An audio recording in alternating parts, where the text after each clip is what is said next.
बढ़ता गया। एक चीज मेरे साथ ये हुई कि हर वो चीज जो मैं मानता था कि मैं हूं, अचानक वो मैं नहीं था। ये हमेशा से मैं था, पर अचानक मैंने पाया कि ये केवल भोजन का एक ढेर है जिसे मैंने खाया है। जो मैंने इकट्ठा किया है वो मेरा हो सकता है, पर कभी मैं नहीं हो सकता। ये सब मेरे मन पर पड़ी छापों का एक बड़ा ढेर था, और ये शरीर और मन मैं नहीं था, बल्कि ये मेरे थे। तो मेरे और मेरे शरीर के बीच, मेरे और मेरे मन के बीच एक दूरी पैदा हो गई। इसकी मदद से मेरे अंदर एक और अनुभव पैदा हुआ।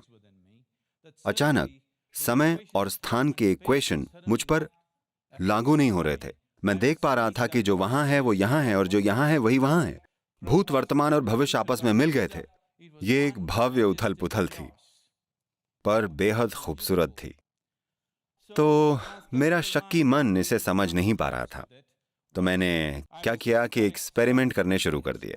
ये एक्सपेरिमेंट इतने अजीब थे कि न बताना बेहतर है, और उसके नतीजे तो परियों की कहानियों जैसे हैं जिन पर किसी को विश्वास नहीं होगा। पर एक बात थी जो मैं समझ चुका था, वो ये कि ये ब्रह्मांड मानव पर केंद्रित नहीं है, और इंसान अपना अनुभव खुद बनाते हैं। ज्यादातर लोग समझते हैं कि उनका अनुभव उन परिस्थितियों से तय होता है जिनमें वो रह रहे हैं, पर इंसान का हर अनुभव 100% हमारे अंदर हम खुद ही बनाते हैं। और मुझे लगता है आजकल बहुत सारे वैज्ञानिक इससे सहमत हैं। और ये एहसास होने के बाद कि अगर सभी अनुभव हमारे अंदर से आते हैं, अगर आपके अनुभव की जड़ आपके अंदर है, अगर आपके अनुभव का स्थान आपके ही अंदर है, जो कि है, तो आप जीवन का कैसा अनुभव पाना चाहेंगे? मुझे यकीन है कि आप अपने लिए यही चाहेंगे कि ये बहुत सुखद हो, चाहे आप जो भी कर रहे हो। आप अपने पड़ोसी के लिए क्या चाहते हैं इस पर बहस हो सकती है, लेकिन आप अपने लिए यही चाहेंगे कि आप परम आनंद में रहें। जैसे ही मुझे एहसास हुआ कि मेरे अनुभव की जड़ें मेरे ही अंदर हैं, तो मैं चीजों को घूरने के बजाय आंखें बंद करके बैठने लगा। यह मेरे जीवन में एक आयामी परिवर्तन था, घूरने से लेकर आंखें बंद करके बैठने की तरफ। मैं इस ह्यूमन सिस्टम से इतना प्रभावित हुआ कि मैं अपनी आंखें खोलना ही नहीं चाहता था। कई कई दिनों तक मैं बस आंखें बंद करके इसकी हर चीज को देखना चाहता था। और मुझे एक चीज एहसास हुई, वो ये कि अगर मैं एक रोटी का एक टुकड़ा लूं और उसे सिस्टम में डालूं, तो रोटी का यह टुकड़ा कुछ ही घंटों में मेरा शरीर बन जाता है, और फिर मैं इसे मैं के रूप में अनुभव करता हूं। यह अद्भुत प्रक्रिया, जैसे जैसे मैं इसके प्रति ज्यादा से ज्यादा जागरूक होता गया, मैंने देखा कि सृष्टि का स्रोत, इस शरीर को बनाने वाला, इसका निर्माण करता इसके अंदर ही है। जब मैंने ये देख लिया, तब मैं ये देख सकता था कि मैं अपने दिमाग को 24 घंटों में बिल्कुल नया रूप दे सकता हूं।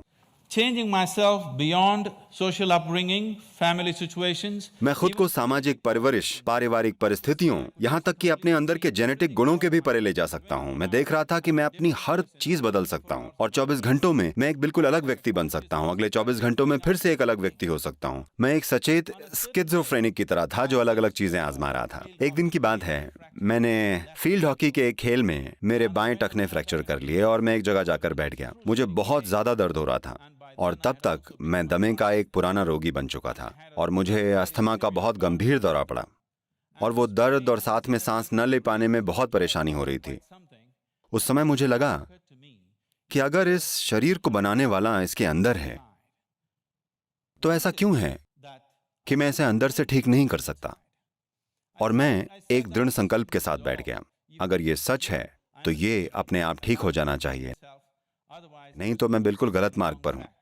मैं लगभग 1 घंटे से ज्यादा समय तक अपनी आंखें बंद करके बैठा रहा। जब मैंने आंखें खोली तो मेरा अस्थमा हमेशा के लिए जा चुका था, और सबसे बढ़कर मेरा टूटा हुआ पैर उस थोड़े से वक्त में बिल्कुल ठीक हो गया था, 1 घंटे से थोड़े ज्यादा समय में। इस अनुभव से हौसला पाकर मैंने ऐसे तरीके और सिस्टम बनाने शुरू कर दिए जिनकी मदद से हर इंसान उस बुद्धि और उस क्षमता तक पहुंच सकता है जो इस सिस्टम के अंदर है, जो एक रोटी के टुकड़े को इंसान में बदल देती है।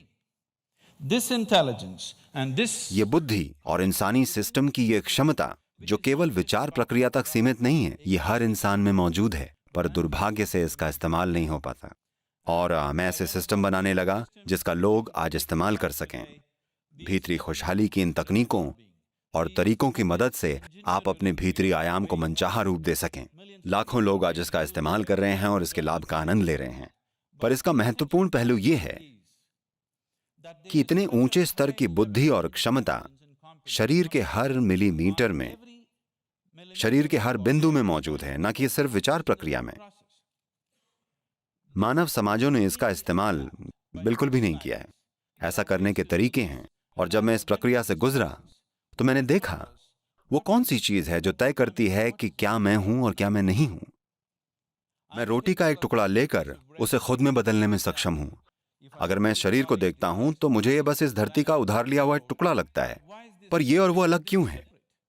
तब मैंने पाया कि सिर्फ अनुभूतियों या सेंसेशंस के दायरे से ये तय होता है कि क्या मैं हूं और क्या मैं नहीं हूं। यहां सेंसेशन है तो ये मैं हूं, और वहां मुझे सेंसेशन महसूस नहीं हो रहा तो वो मैं नहीं हूं। जब मैंने ये देखा, मैंने अपने अंदर सेंसेशन के दायरे को बहुत बहुत करीब से देखा। ये मेरे जीवन का वो दौर था जब ज्यादातर समय मैं अपनी आंखें बंद करके ही रहता था। मैंने महसूस किया कि सेंसेशन के दायरों को खींचा या बढ़ाया जा सकता है, या जितना ये अभी है उससे भी छोटा किया जा सकता है। ये संभव है कि आप यहां बैठे रहें और कुछ भी महसूस ना करें जो अभी यहां हो रहा है। कुछ हद तक ये नींद में होता है, या आप यहां बैठकर इस पूरे हॉल तक अपने सेंसेशन के दायरे को बढ़ा सकते हैं, और जो कुछ भी आपकी सेंसेशन के दायरे के अंदर होता है आप हमेशा उसे खुद के रूप में अनुभव करेंगे। यहां एक ग्लास पानी है और ये मैं नहीं हूं, ये बिल्कुल साफ है, लेकिन अगर आप इसे पी लें तो आपने इसे अपनी सेंसेशन के दायरे में शामिल कर लिया और अब ये आप में बदल गया। तो अगर आप अपने सेंसेशन के दायरे को बाहर फेंक कर और विस्तार दे दें तो आप यहां बैठकर इस हॉल के हर इंसान को खुद के रूप में महसूस कर सकते हैं। आप इसे और आगे बढ़ाकर पूरे ब्रह्मांड का इस तरह से अनुभव कर सकते हैं जैसे आप अपने शरीर का अनुभव करते हैं। ये समावेश की भावना अगर ये आप में आ जाए, अगर ये मेरे अंदर आ गई, तो अचानक मुझे एहसास हुआ कि प्यार में रहना कोई सिखाई जाने वाली चीज नहीं है। करुणा में होना कोई आइडिया नहीं है। दूसरे की भावना को समझना कोई गहरा सिद्धांत नहीं है। इंसान को ऐसा ही बनाया गया है।